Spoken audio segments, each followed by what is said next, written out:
लसणाची झणझणीत चटणी अशा प्रकारे गावाकडची बनवून दाखवते. पूर्वीच्या काळी लोक अशा प्रकारे चटण्या बनवायच्या.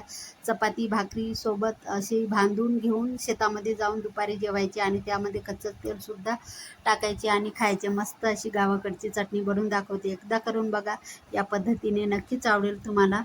आणि लसूण खूप छान असतो आरोग्यासाठी. रक्त पातळ होण्यास मदत होते. हार्टसाठी तो खूप छान आहे. करून ठेवा, 15-20 दिवस आरामात टिकते. इथे लसूण साल काढून घेतलेलं आहे. आवडीप्रमाणे लसूण ठेवा. इथे लसूण मी अर्धी वाटी घेतलेलं आहे. आता हे छान आपल्याला याचा कच्चेपणा पूर्ण घालून घ्यायचा आहे. कच्चेपणा नसला पाहिजे, वास नसला पाहिजे लसणाला. आणि इथे छान असा डाग येईपर्यंत लसूण भाजून घ्यायचा आहे. अगोदर कोरडाच भाजायचा, नंतर तेलाचा वापर करायचा. कोरडा भाजला म्हणजे कच्चेपणा जातो लसणाचा, त्याच्यामुळे इथे. आणि इथे डाग पडलेले आहेत. अर्धा चमचा जिरं टाकायचं. आठवणीने जिऱ्याचा इथे वापर करायचा आहे. गॅस कमीवरच आहे. जिरं भाजायला जास्त वेळ लागत नाही, त्याच्यामुळे इथे सांगते. गॅस बंद करून टाकलेला आहे आणि जिरं हे परतून घ्यायचं. जर मिरच्या तुम्हाला लाल असतील घरामध्ये तर यामध्येच भाजून घ्यायच्या. आणि तेल टाकते थोडंसं, अर्धा चमचा.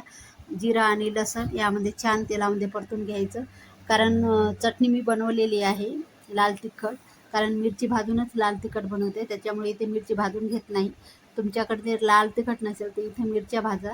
मिरच्या असतील तर. आता पावसाळ्याचे दिवस आहेत, त्याच्यामुळं खूप अशा ओलसर आणि वातड होतात, त्याच्यामुळं गरजच नाही. लाल तिखट टाका. आता इथे लसूण छान आपल्याला अगोदर हे भाजून कुटून घ्यायचं आहे. लसूण आणि जिरं हे ठेचून घेते. आणि एकदम बारीक काही करायची गरज नाही. थोडंसं जाडसरच असं आबडधोबड असलं पाहिजे. थोडंसं जाडसर, शेंगदाण्याचं कूट कसं असतं तशा प्रकारे. आता हे वाटून घेतलेलं आहे. लाल तिखट टाकते. इथं तिखटाप्रमाणे लाल तिखट इथे वापर करा. आता हे लाल तिखट आणि चवीनुसार मीठ टाकलेलं आहे. आता हे छान एकजीव करून घेते. छान असं यामध्ये ठेचून घ्यायचं आहे.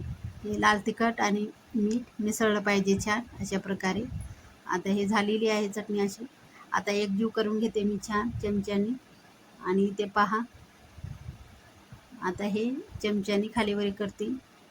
आणि अशा प्रकारे चटणी तयार आहे. तुम्हाला जर तडका द्यायचा असेल, तेल गरम करा आणि टाकून द्या त्यामध्ये. आणि खालीवरी करून घ्या चमच्यानी. गरजच नाही. अशा प्रकारे तुम्ही एकदा करून बघा. मस्त अशी चवीला छान लागते. लसणाचं चव आणि वास कायम टिकून राहते. तडका दिल्यावर निघून जाते, त्याच्यामुळे इथे सांगते गरजच नाही फोडणी टाकायची. आता हे पहा अशा प्रकारे झालेली आहे. फक्त 2 ते 3 साहित्यामध्ये इथे बनवली. 3च साहित्यामध्ये. याच्यामध्ये खोबरं, शेंगदाणे वगैरे काही टाकलं नाही.